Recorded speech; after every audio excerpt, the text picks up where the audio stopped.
My name is Sanjay Saini. आज से हम स्टार्ट करने जा रहे हैं यूपी बोर्ड क्लास 10th का चैप्टर नंबर 1, जिसका नाम है वास्तविक संख्याएं। ये चैप्टर आप 9th क्लास में भी पढ़ चुके हैं। वास्तविक संख्याएं एक्चुअल में होती क्या हैं, इसके प्रकार क्या होते हैं, कितने भागों में इसको बांटा गया है, वास्तविक संख्याओं को कितने भागों में बांटा गया है। तो सबसे पहले आता है हमारा नंबर 1, प्राकृतिक संख्याएं।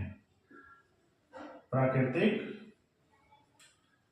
संख्याएं जिनको हम बोलते हैं नेचुरल नंबर्स।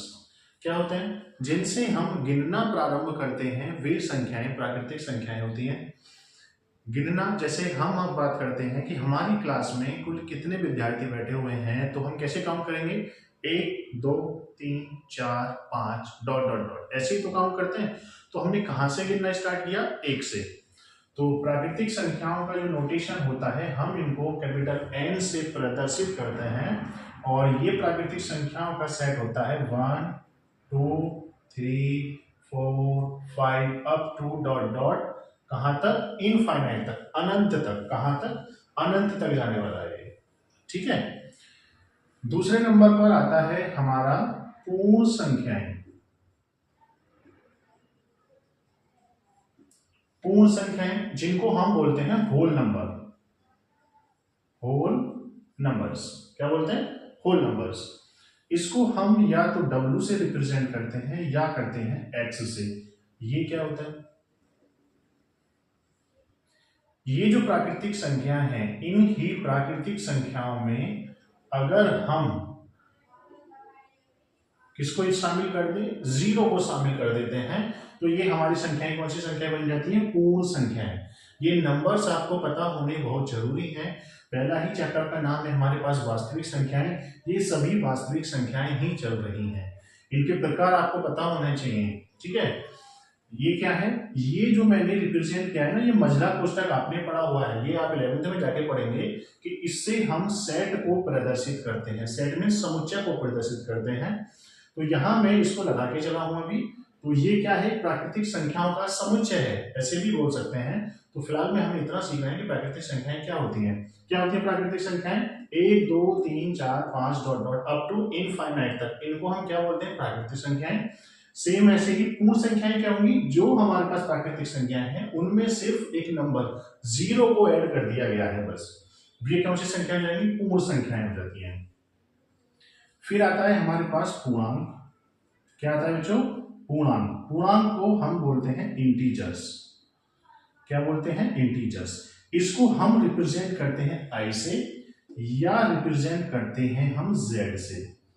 किससे रिप्रेजेंट करते हैं? I से या Z से रिप्रेजेंट करते हैं। ये क्या होती हैं? ये सभी संख्याएं में 0 1 2 3 4 5 डॉट डॉट। ये 5 के आगे मैंने डॉट डॉट लगाया, इसका मतलब यहाँ 6 लिख रहा है, 7 लिख रहा है, 8 9 10 11 dot dot up to infinite तक लिखे हुए। इसका मतलब ये है कि ये काउंटिंग चलती जा रही है, रुकी नहीं है। डॉट डॉट क्या प्रदर्शित कर रहा है? कि ये इनफाइनाइट तक जा रहा है। ठीक है। अब यहाँ पर जो मैंने स्पेस छोड़ा है, ये क्या छोड़ दिया सर आपने? देखिए, ये यहाँ 0 है, 0 से आगे 1 2 3 4 5, ये ही नंबर इंटीजर्स में, मतलब पूर्णांक में क्या होते हैं? ये ऋणात्मक में भी होते हैं। मतलब -1 होगा, -2 होगा, -3 होगा, -4 होगा, -5 -6, ऐसे ही ये इधर भी इनफाइनाइट तक जाएंगे। मतलब क्या हुआ? नेचुरल नंबर 1 से स्टार्ट हो रहे थे इनफाइनाइट तक, पूर्ण संख्याएं 0 से 1 2 3 4 5 6 तक जा रही थी। अब पूर्णांक हमने लिया है। पूर्णांक क्या होता है? 0 1 2 3 इधर पॉजिटिव वाले और इधर नेगेटिव वाले। ऐसे बच्चे अक्सर बोलते हैं, जब हम उनसे पूछते हैं कि पूर्णांक क्या होते हैं, तो पूर्णांक बोलते हैं सर जिसमें पॉजिटिव नंबर भी होते हैं और नेगेटिव नंबर भी होते हैं, उनको पूर्णांक बोलते हैं। ऐसा नहीं है। पॉजिटिव में भी क्या है? पूर्णांक। पूर्णांक का मतलब है कंप्लीट नंबर। क्या है? Complete number. मतलब ये कंप्लीट नंबर है 1, ये कंप्लीट नंबर है 5, ये कंप्लीट नंबर है 6, तो ये धनात्मक में है। अब मैं अगर बात करता हूं, मान लीजिए 6 को मैं ऐसे लिख लूं 6.5। अब ये 6 है, ये तो पूर्ण संख्या है, लेकिन ये पूर्ण संख्या नहीं है, लेकिन ये धनात्मक है।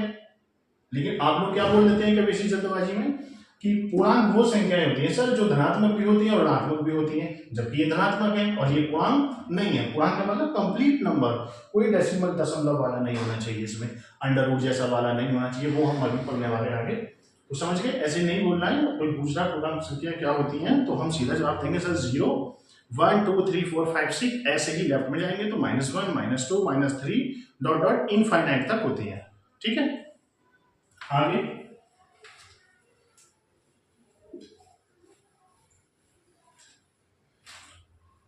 ये आगे तक कहां तक जा रही है, इनफाइनाइट, ऐसे लिख सकते हैं, है ना। क्या है ये, इनफाइनाइट। ये इनफाइनाइट नंबर नहीं है, मैं लिख सकता हूं ये है नंबर नहीं है, ये नंबर नहीं है।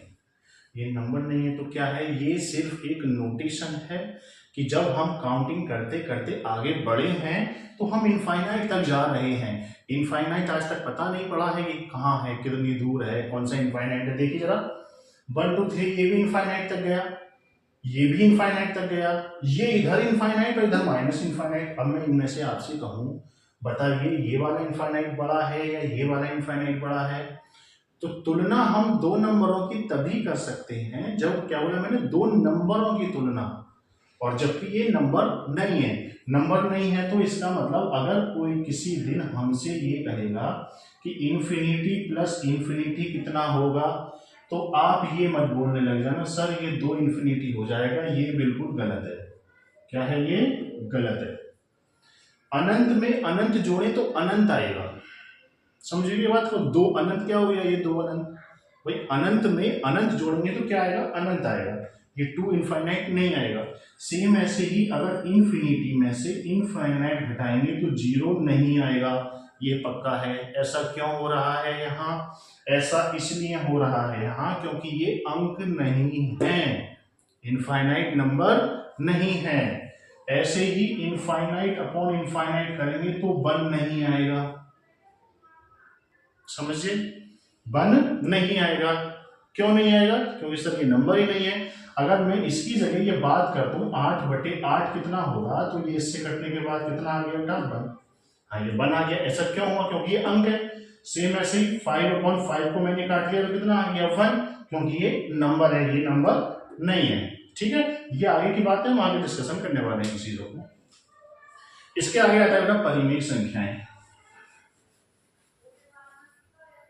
क्या आता है, परिमेय संख्याएं। नंबर 4 परिमेय संख्याएं। परिमेय संख्याएं मतलब उनको क्या बोलते हैं, रेशनल नंबर, रेशनल नंबर्स। इनको रिप्रेजेंट करते हैं हम क्यू से। किससे रिप्रेजेंट करते हैं, क्यू से। क्या होते हैं, पहले इसकी परिभाषा लिख लेते हैं। वे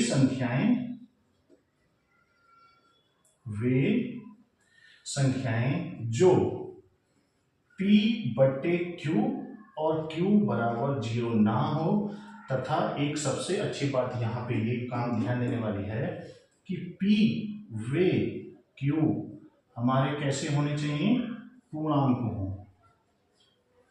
क्या लिखा, वे संख्याएं जो P/Q Q बराबर 0 के रूप में लिखी जाती हैं, परिमेय संख्या कहलाती हैं। समझ गए। सबसे अच्छी बात क्या है यहाँ पे, P/Q। P/Q का मतलब अंश बटे हर। किसके रूप में लिखना है, अंश बटे हर। अंश में मैंने किसको लिया है, P को, हर में किसको लिया है, मैंने Q को। शर्त ये है कि Q बराबर हमारा 0 नहीं होना चाहिए। क्या है सर, Q बराबर 0 नहीं होना चाहिए, तथा P वे Q दोनों कैसे हो, पूर्णांक। कैसे हो दोनों, पूर्णांक। और पूर्णांक क्या होते हैं, अभी हमने ऊपर लिखा है। पूर्णांक क्या होते हैं, 1 2 3 4 5 अप टू इनफाइनाइट, और इधर मतलब कंप्लीट नंबर्स होने चाहिए। फॉर एग्जांपल 5/3, 5/3 ये क्या है, ये तो मेरा अंश बटे हर वाला फॉर्म है, ये तो मेरा P का मान है और ये मेरा Q का मान है। P क्या पूर्णांक में है, हाँ P पूर्णांक में है।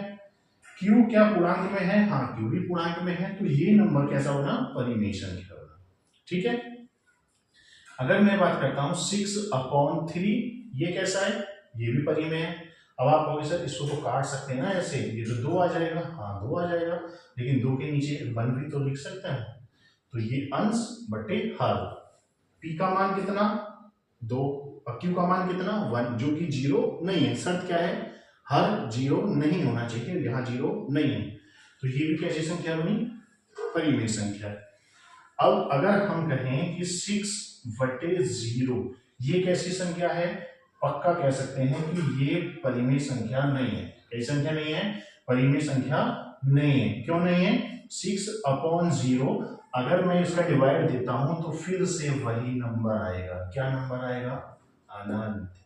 और अभी हमने डिस्कशन किया था ये कोई नंबर नहीं होता है, तो ये अपरिभाषित भी बोलते हैं। इसको क्या बोलते हैं? अपरिभाषित। 22/7 ये कैसा नंबर है हमारा? 22/7 परिमेय संख्या है। कैसी संख्या है ये? परिमेय संख्या है। ठीक है, तो ये डिस्कशन है हमारा परिमेय संख्या का। इसके बाद में आता है हमारे पास अपरिमेय संख्या। क्या आता है? अपरिमेय संख्या।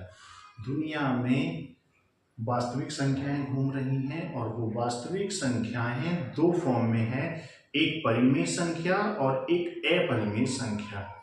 ये हमने जो ऊपर एग्जांपल्स पढ़े हैं सर, जहां जो 1 लिख रहा है तो 1 को मैं 1/1 लिख सकता हूं, या 2 को मैं लिख सकता हूं 2/1, तो ये भी तो परिमेय संख्या हो गई। हाँ, ये भी परिमेय संख्या है, ये भी परिमेय संख्या है, ये सारी परिमेय संख्याएं। प्राकृतिक संख्या परिमेय संख्या होती है, पूर्ण संख्या भी परिमेय संख्या है, पूर्णांक भी परिमेय संख्या है, और मतलब जो इस कंडीशन को सेटिस्फाई कर रही हैं वो सारी कैसी संख्या है? परिमेय संख्या है। इसके बाद क्या है हमारा? अपरिमेय संख्या। अपरिमेय संख्या है, ये नोट कर लेना वीडियो को पॉज करके।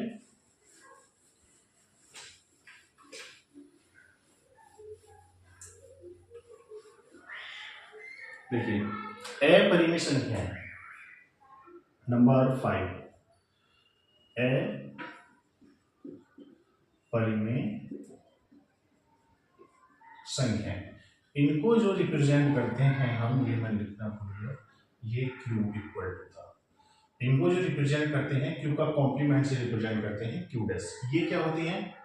सीधा सिंपल सा लिख सकते हैं, दो तरीके के नंबर हैं, परिमेय और अपरिमेय। यहाँ से ये पता लग रहा है जो परिमेय होगा वो अपरिमेय नहीं होगा, या ये कह सकते हैं जो परिमेय नहीं है वो अपरिमेय है। तो मैं वही लिख रहा हूं, वे संख्याएं जो परिमेय नहीं है तो उनको क्या बोलेंगे हम? अपरिमेय संख्या बोलेंगे। कैसी संख्याएं बोलेंगे बेटा? अपरिमेय संख्याएं हैं। या इस वाली डेफिनेशन से आ सकते हैं, वे संख्याएं जो किससे रिप्रेजेंट कर रहे हैं हम? क्यू कॉम्प्लीमेंट से, जो P/Q, और यहां कंडीशन ये है कि Q बराबर 0 नहीं होना चाहिए, साथ में P और Q क्या होने चाहिए? हमारे पूर्णांक। ये तो लिखा डेफिनेशन के रूप की ने हो। यहां लिखा था के रूप में लिखी जा सकती है, और यहां लिखा है कि इसके रूप में ना हो। वे संख्याएं जो इसके रूप में ने लिखी जा सके या ने हो, तो वे संख्याएं कैसी होती हैं? हमारी अपरिमेय संख्या होती हैं। फॉर एग्जाम्पल, इसके एग्जाम्पल के लिए हमें क्या करना है? मुझे लग रहा है मैं थोड़ा छोटा लिख रहा हूं, मैं आगे से बड़े लिखने की कोशिश करता हूं।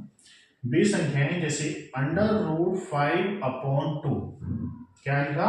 √5/2, ये कैसी संख्या है? अपरिमेय संख्या है। कैसे? इसके रूप में नहीं लिखी जा रही सर, ये इसके रूप में हम लिख थोड़ी पा रहे हैं इसको। यहाँ पे P और Q क्या होते थे? हमारे पूर्णांक होते थे, लेकिन हमने यहाँ देखा √5 तो पूर्णांक में था ही नहीं। पूर्णांक में क्या होते हैं? 0, 1, 2, 3, 4, 5, 6, 7, ऐसे ही इधर -1, -2, -2 √5 जैसा दिखा था क्या वहां? नहीं ना, तो ये कैसी संख्या है, अपरिमेय संख्या है। ऐसे ही हम बात करते हैं √2, केवल √2 लिखा मैंने इस बार, तो मतलब क्या हुआ, इसके रूप में ना हो, मतलब जो ये परिमेय संख्या नहीं होगी वो हमारी अपरिमेय होगी, तो इसको भी मैं P/Q, इसका मतलब ये है कि P/Q के रूप में ना लिखी जा सके, P और Q वाले पूर्णांक के रूप में, मतलब परिमेय संख्या। एक चीज और क्लियर कर देता हूं मैं यहाँ पर, जो अपरिमेय संख्याएं होती हैं वो P/Q के रूप में, मतलब अंश बटे हर में लिख सकते हैं, लेकिन इस फॉर्म में नहीं लिखी जा सकती जहां अंश और हर क्या हो, पूर्णांक हो। इसका माना क्या है, आप ये मत कहना सर ये तो आपने अंश बटे हर में लिख दी, मैं क्या बता रहा हूं, P और Q मतलब अंश और हर पूर्णांक नहीं होनी चाहिए। अपरिमेय संख्याओं को अंश बटे हर में हम लिख सकते हैं, इसमें कंफ्यूज मत होना, अंश बटे हर में लिख सकते हैं, शर्त ये है कि जो अंश और हर है वो पूर्णांक नहीं होने चाहिए। यहां मैंने अंश बटे हर में इसको लिखा, लेकिन जो मेरे पूर्णांक हैं मतलब P और जो Q हैं वो मेरे यहाँ पूर्णांक नहीं है, दोनों पूर्णांक नहीं है। ये नीचे का तो पूर्णांक है, ये पूर्णांक नहीं है। और परिमेय संख्याओं में क्या होता था, दोनों कैसे होने चाहिए, पूर्णांक होने चाहिए, लेकिन यहाँ पे एक पूर्णांक है एक नहीं है, तो ये हमारी संख्या कैसी होगी, अपरिमेय संख्या होगी। ठीक है, अब यहाँ पे एक नोट करने वाली बात ये है, बच्चों को अक्सर इसमें कंफ्यूजन होता है कि जैसे अभी हमने लिखा था नीचे 22/7, ये कैसी संख्या है सर, ये संख्या अभी आपने बताया ये परिमेय संख्या है। कैसी संख्या है बेटा, परिमेय संख्या है। ठीक है, अब यहां से एक वैल्यू आती है पाई, क्या आती है, पाई, जिसकी वैल्यू आपने 9th क्लास में पढ़ी है, किसके बराबर लेते हैं इसको, 22/7 के इक्वल लेते थे, यही तो रखते थे, लेकिन ये इसके एग्जैक्ट बराबर नहीं होती थी, लगभग क्या होता था, पाई की वैल्यू लगभग 22/7, जब हम इसका डिवाइड करते हैं तो कितना आता है, 1.4 समथिंग ऐसे करके चलता रहता है, तो ये क्या है, पाई की वैल्यू लगभग 22/7 होती थी। ये जो वर्ड लगा है ना दोनों के बीच में, पाई की वैल्यू लगभग 22/7, ये लगभग ही इसको परिमेय से अपरिमेय बना रही है, मतलब समझे, ये जो संख्या है ये हमारी है अपरिमेय, कैसी संख्या है,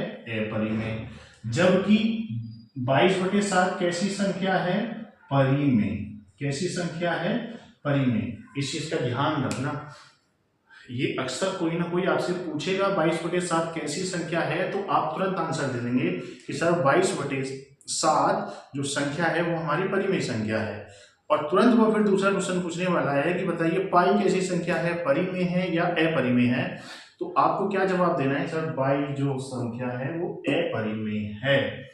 अब वो आपसे क्या कहेगा, अच्छा पाई अपरिमेय बता रहे हो और 22/7 परिमेय बता रहे हो, ऐसा क्यों, जबकि पाई की वैल्यू तो 22/7 होती है, तो आपको क्या आंसर देना है, आपको आंसर देना है कि पाई की वैल्यू एग्जैक्ट 22/7 नहीं होती है, पाई की वैल्यू लगभग 22/7 होती है। इन दोनों के बीच में जो वर्ड लग रहा है लगभग, ये ही दोनों की क्वालिटी को चेंज कर रहा है कि ये तो परिमेय संख्या है और ये अपरिमेय संख्या है। क्लियर, ठीक है, तो ये अब उम्मीद है कि आप समझ गए होंगे, और एक मैं थोड़ा सा एक नोट लिखा देता हूं आपको इसमें अपरिमेय संख्याओं को पहचानने के लिए।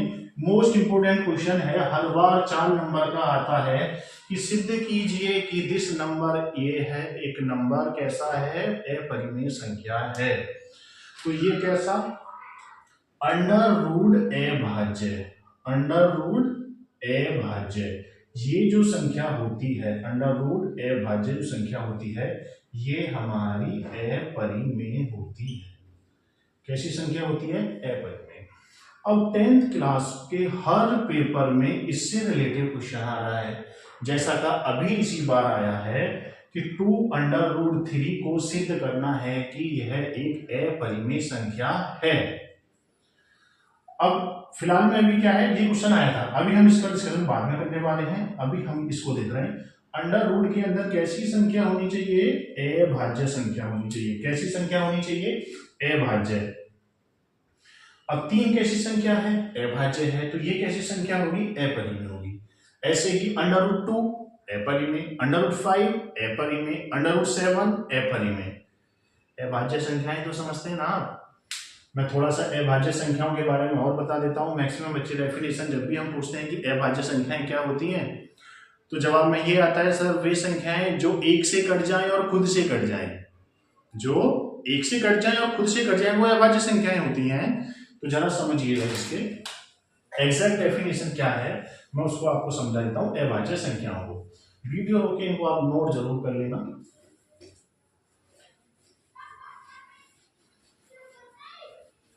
देखिए अभाज्य संख्याएं,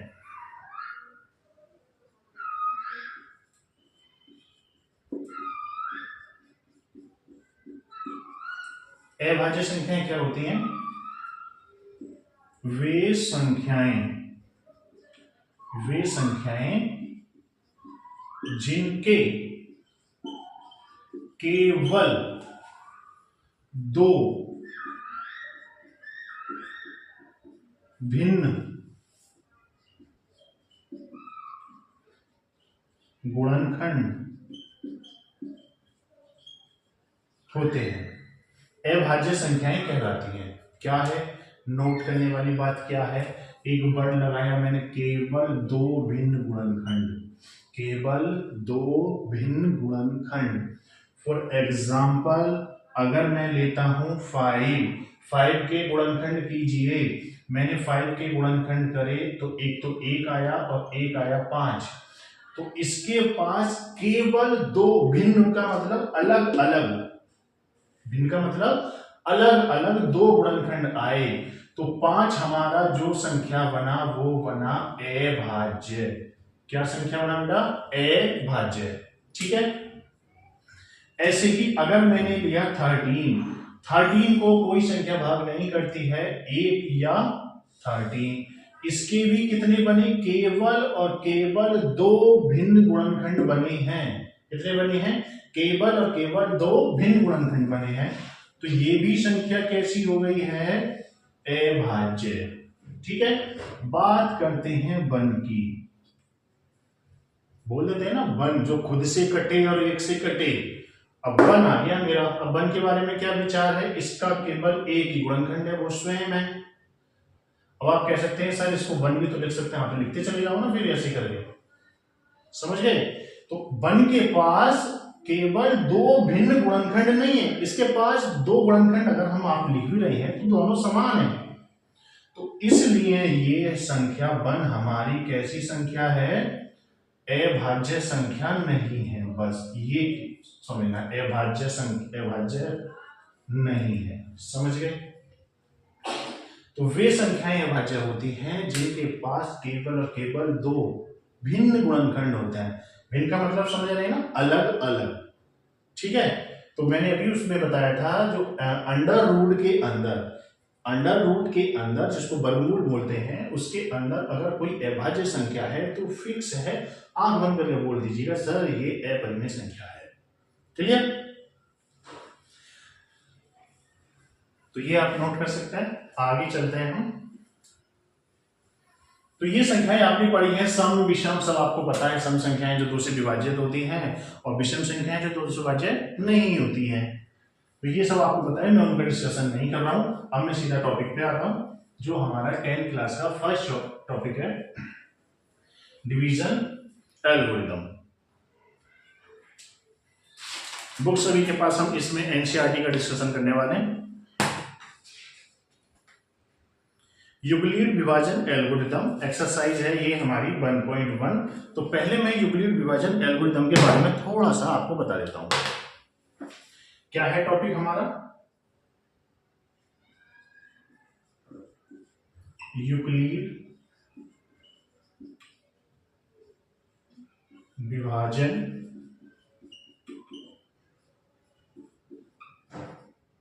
एल्गोरिथम। ये क्या होता है?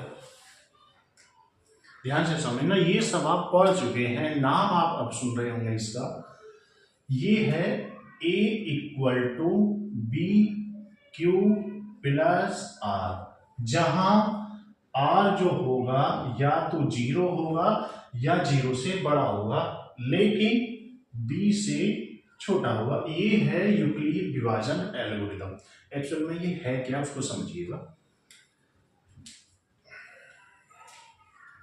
जैसे हम डिवाइड कर देते हैं, 5 का भाग लगाना है जी, हमें 5 का भाग लगाना है, हम 5 का भाग लगा लेते हैं 33।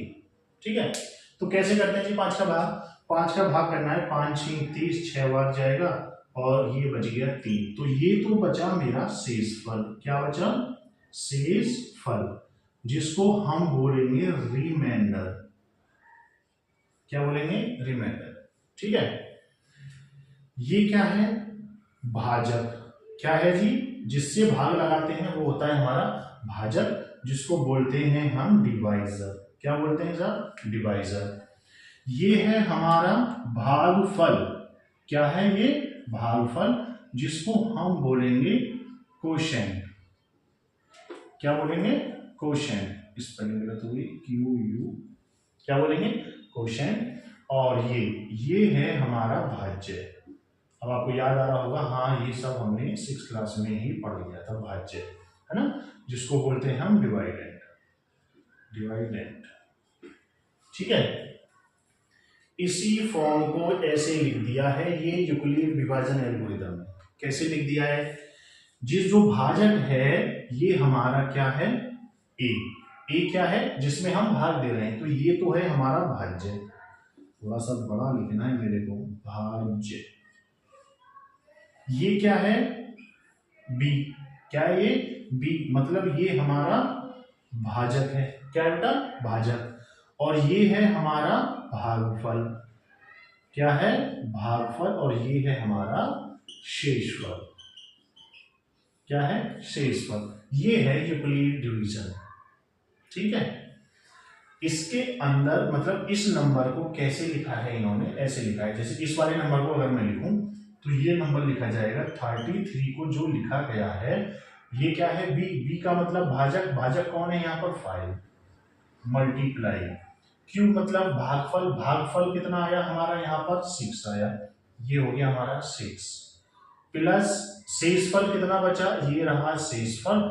और यहाँ इसका जो पहला लेटर आ रहा है वो आ रहा है आर। तो शेषफल को आर से रिप्रेजेंट किया, मतलब रिमाइंडर। और भागफल का मतलब कोशेंट। कौन सा लेटर आ रहा है बेटा? क्यू। इसको क्यू से रिप्रेजेंट किया है। ए और बी कोई भी 2 नंबर हो सकते हैं, इसलिए इनका नोटेशन इस यहाँ पे नहीं रखा गया है।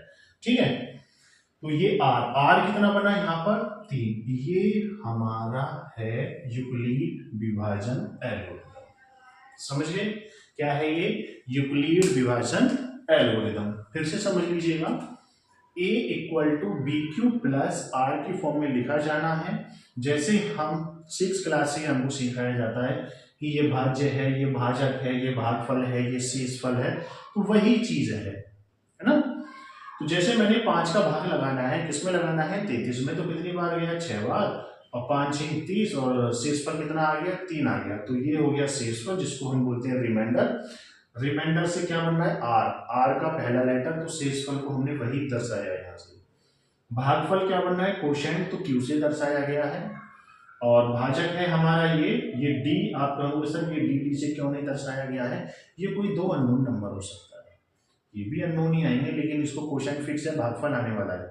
ठीक है, इस फॉर्म में लिखा जाना है। अब बताए इसको हम पढ़ क्यों रहे हैं? ये तो सर हम ऐसे ही पढ़ सकते थे ना। इसको पढ़ इसलिए रहे हैं क्योंकि अब हम यूक्लिड विभाजन एल्गोरिथम की सहायता से HCF निकालना सीखेंगे, हाईएस्ट कॉमन फैक्टर। क्या सीखेंगे?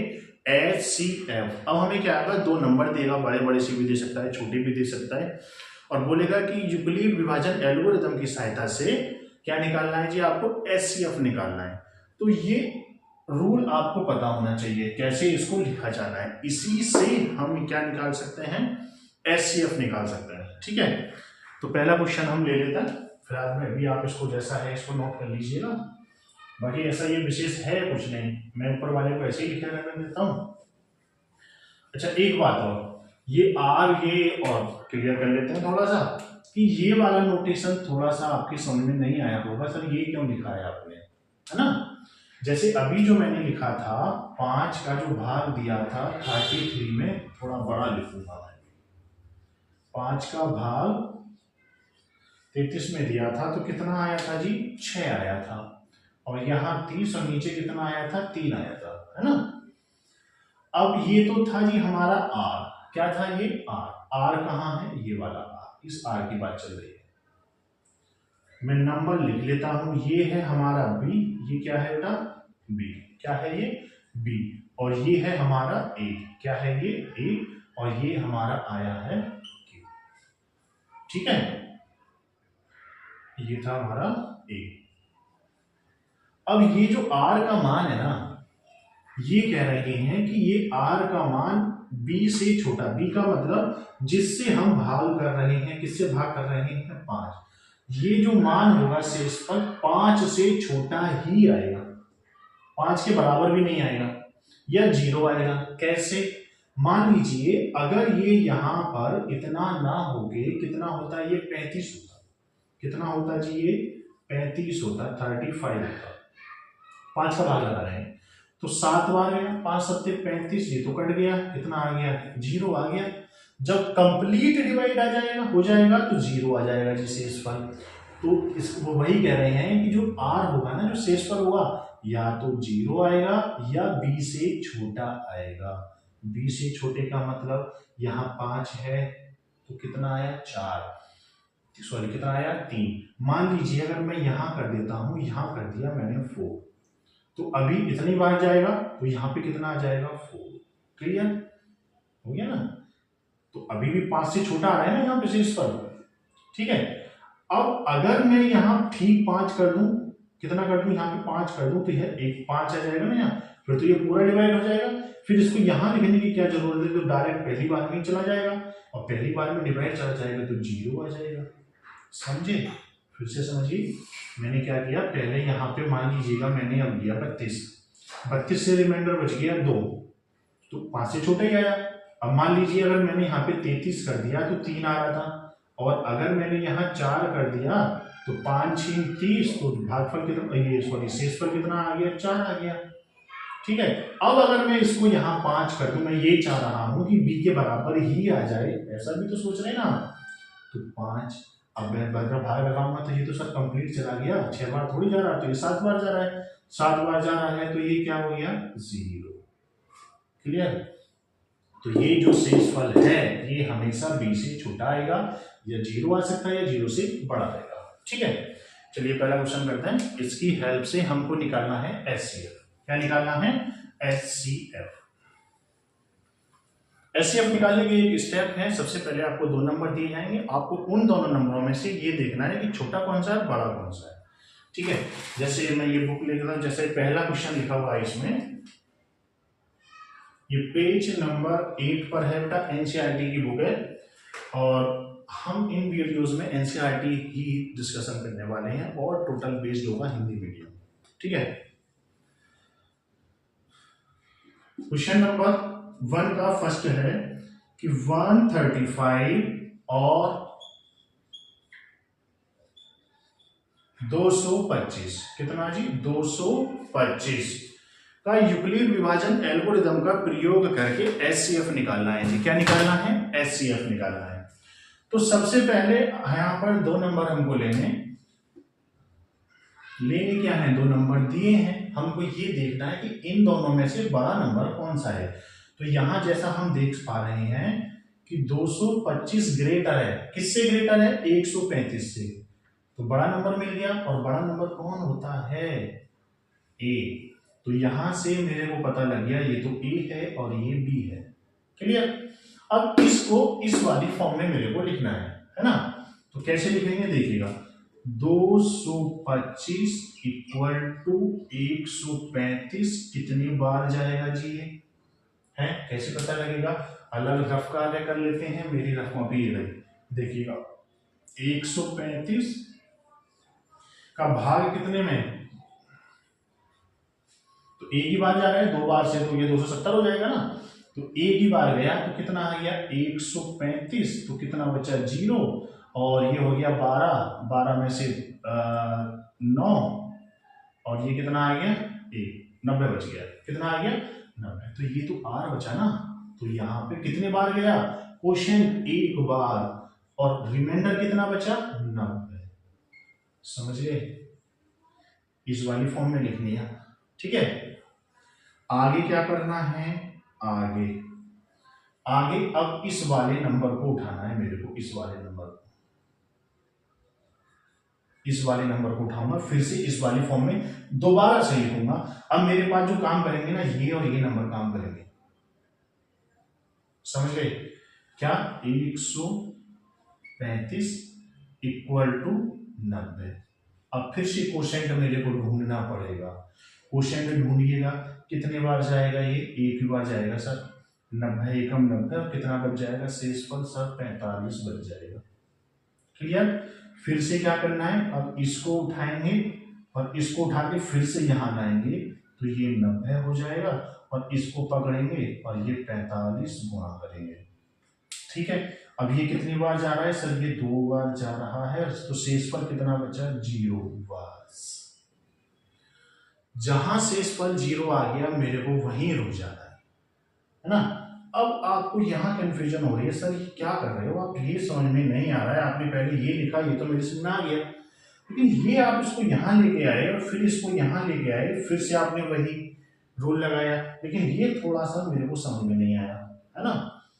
तो यहाँ देखिएगा, ये वही है जब हम 9th क्लास में हमने पढ़ा है ना, 8th क्लास में कि दो संख्याएं हैं, भागफल विधि से HCF निकालिए, तो वही है, ये लिखने का तरीका ये हो गया है, फिर क्रिया पूरी वही है। देखो यहाँ पे हम क्या करते हैं, 135 का इसमें भाग लगाया, 90 आ गया, है ना, कौन सा मार्क है ये वाला लगा।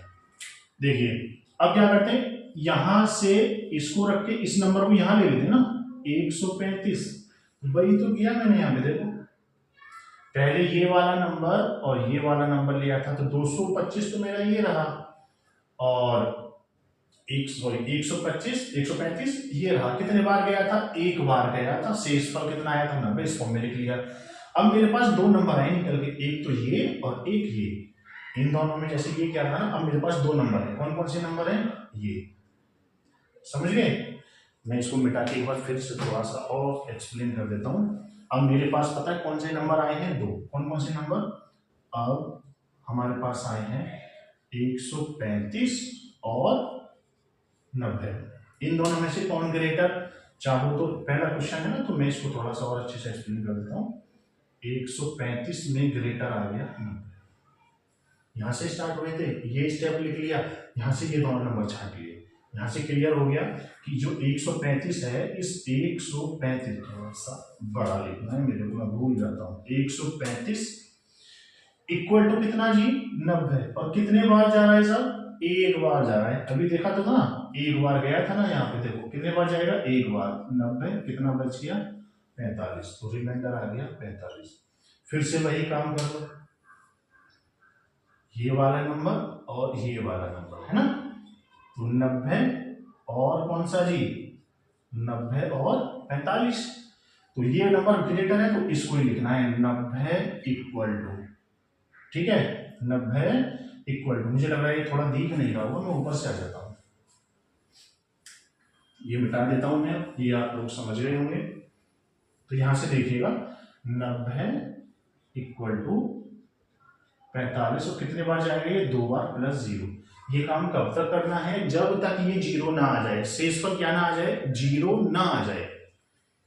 तो यहां पे क्या आ गया, अतः r बराबर कितना मिल गया है हमको, 0 मिल गया है, तब HCF कितना होगा, ये वाला संख्या जो बचेगी लास्ट में, क्वोशिएंट के बराबर में, भागफल के बराबर में। जल्दबाजी में बच्चे भागफल को भी लिख जाते हैं, क्योंकि यहाँ तो बड़ी सी संख्या आ गई है, कहीं कहीं ऐसा होता है छोटी छोटी संख्या क्वोशिएंट मतलब भागफल और ये भाज्य दोनों बराबर होते हैं, बराबर मतलब एक दो नंबर का अंतर होता है, तो कंफ्यूज होके किसी को भी यहाँ लिख जाते हैं, तो इसका ध्यान रखना है, भागफल नहीं लिखना है ना, जो बच रहा है भागफल कौन, भागफल कितना है 2, और ये कितना बच रहा है 45, तो ये आ गया हमारा 45। क्या आ गया ये HCF। एचसीएफ को अच्छा सा सुंदर सा लिखने का तरीका ये है कि अगर दो नंबर का एचसीएफ आपने निकाला है तो उन दोनों नंबरों को लिखिएगा। कौन से दो नंबर थे स्टार्टिंग में हमारे पास थे? 135 और 225 इक्वल टू कितना आया जी? 45 आया। ये आया हमारा एचसीएफ। समझ लीजिए, सिंपल। मान रहा हूं थोड़ा सा अभी समझ में नहीं आया होगा, पहला ही क्वेश्चन है, थोड़ा सा अटपटे ढंग से हमने इस फॉर्म में लिखने की कोशिश की है ना। तो इसका बेस्ट तरीका वही है जैसे हम 9th क्लास में करते आ रहे हैं। 8th क्लास में हमने क्या है, भागफल विधि से एचसीएफ निकालिए। तो वैसे ही आप एक ग्राफ सा बना लीजिएगा और उनको नंबरों को आप रख दीजिएगा, तो आप ये आपका करेक्ट हो जाएगा। ठीक है, जैसे हम सेकंड क्वेश्चन करते हैं, यहाँ से नोट कर लीजिएगा ना, वीडियो रोक के आप थोड़ा।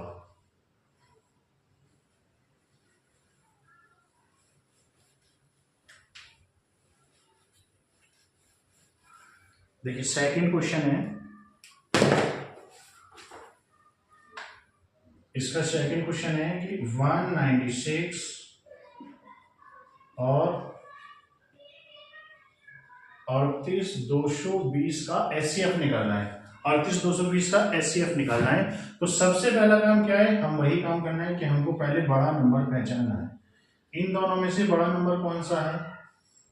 38,220 और किससे? 196 से। तो हम क्या करते हैं, ये तो हमारा बन जाएगा ए और ये बन जाएगा हमारा बी। तो हम ए को इधर लिखते हैं, ये आ गया 38,220 बराबर 196। अब ढूंढेंगे हम क्यू। क्या ढूंढेंगे साहब? क्यू ढूंढेंगे। ये क्या होगा? हमारा क्यू होगा। और प्लस ढूंढना है मेरे को आर। क्या ढूंढना है? आर। ठीक है, इसका भाग इसमें लगा लेते हैं अलग अलग कॉपी पे। 38,220 और 196। जब आप इसको प्रॉपर भाग लगाएंगे, भाग सभी को आता है, मैं बता देता हूं। तो ये एग्जैक्ट 195 टाइम जाएगा। कितने बार जाएगा? 195 बार। तो ये जाएगा 195 बार, कंप्लीट चला जाएगा। मतलब इसका जो शेषफल आएगा वो 0 आ जाएगा। ठीक है, आप कर लेना डिवाइड। वीडियो थोड़ा लंबा हो जाएगा इसलिए मैं बोल रहा हूँ 195 बार एक्सेल जाएगा। तो ये आ गया यहाँ पर शेषफल हमारा 0। सर ये तो पहली लाइन में शेषफल 0 आ गया। हाँ, तो कौन सी बात है, 0 आ गया। तो अब देखना जरा ध्यान से, बच्चे क्या गलती कर बैठते हैं। मैंने क्या बताया था, जो आर हमें 0 मिल गया ना, अब ईड वाला नंबर हमारा एचसीएफ होगा। क्या होगा? एचसीएफ। 196 जल्दबाजी में 195 को लिख जाता है, जबकि क्यू को नहीं लिखना है। क्यू को नहीं लिखना है, किसको लिखना होता है? हमें बी को। ठीक है, तो यहां हमारा फर्स्ट स्टेप में नहीं आ गया। तो यहां से हम कह सकते हैं जो हमारा एचसीएफ है वो कितना आया? किसका? 38,220 और 196 का एचसीएफ 196 आया। ये सही तरीका लिखने का। आप भी ऐसे लिखने की आदत डालिएगा। एचसीएफ किस किस का एचसीएफ निकाला है? अगर मान लीजिए आप ये लिख दो एचसीएफ बराबर 96। अब एग्जामिनर आपकी कॉपी चेक कर रहा है तो पहले पेज पलट के देखेगा। मान लीजिए आपका आंसर ये पेज पे आया तो पेज पलट के देखेगा कौन से नंबर का एचसीएफ निकाला है इसने। तो यहां दर्शा रखा है ना आपने, एचसीएफ इसका एचसीएफ 196 आया। क्लियर? अच्छा, ये एचसीएफ है क्या भला? अभी भी तो निकाला था हमने, एचसीएफ कितना आया था? 45 आया था। थोड़ा समझ लीजिएगा, आखिर ये नंबर है क्या?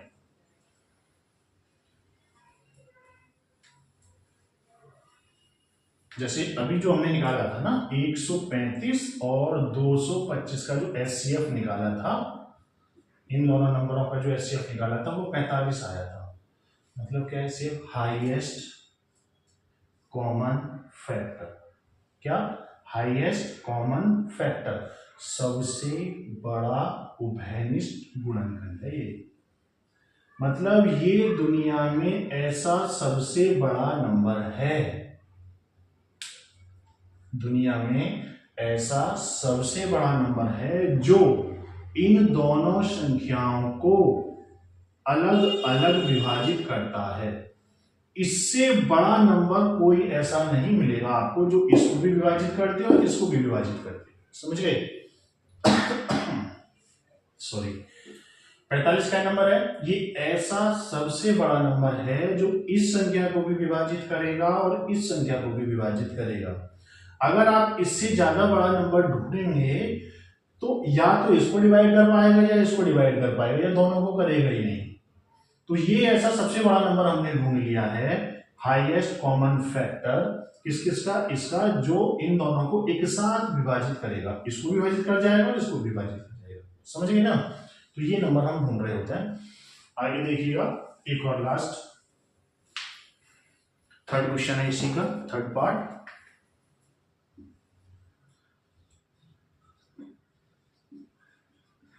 और 255 है ये, इसका एचसीएफ निकालना है ना, थोड़ा धैर्य रखने का, आराम से समझने का, इस बार क्लियर हो जाएगा आपको। मैं मान रहा हूं कि अभी तक आपको ये क्लियर नहीं हो पाया है। देखिए, सबसे पहला काम क्या करना है, सर ये तो हम कर ही लेंगे, ये इससे ग्रेटर है, हाँ है, तो नाम लिख लेना है, ये ए है और ये बी है, तो ए को तो यहां लिखना है और बी को यहां लिखना है। अब एक छोटी सी जगह छोड़नी है, यहां ढूंढना है क्यू, और प्लस एक बॉक्स यहां छोड़ना है और यहां ढूंढना है आर। ये कैसे ढूंढेंगे, वही सिंपल तरीका भाग लगा के इधर कर लीजिएगा अलग रफ कॉपी पे, मेरी रफ कॉपी ये है।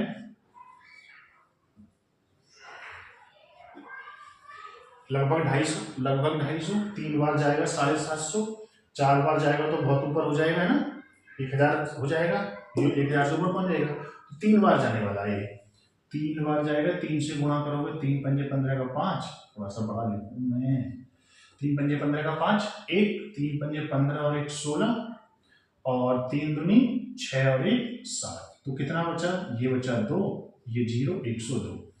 तो क्या क्या मिल लिया, क्या क्या ढूंढ लिया मैंने यहां से, मैंने ढूंढ लिया, एक तो ढूंढ लिया साहब क्यू, क्या ढूंढ लिया, क्यू, क्यू कितना आएगा जी, 3 आएगा।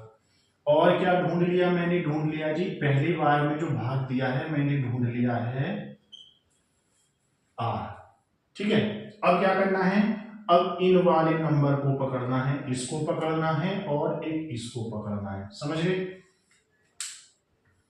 पुनः कौन कौन से नंबर, 255 तथा 102।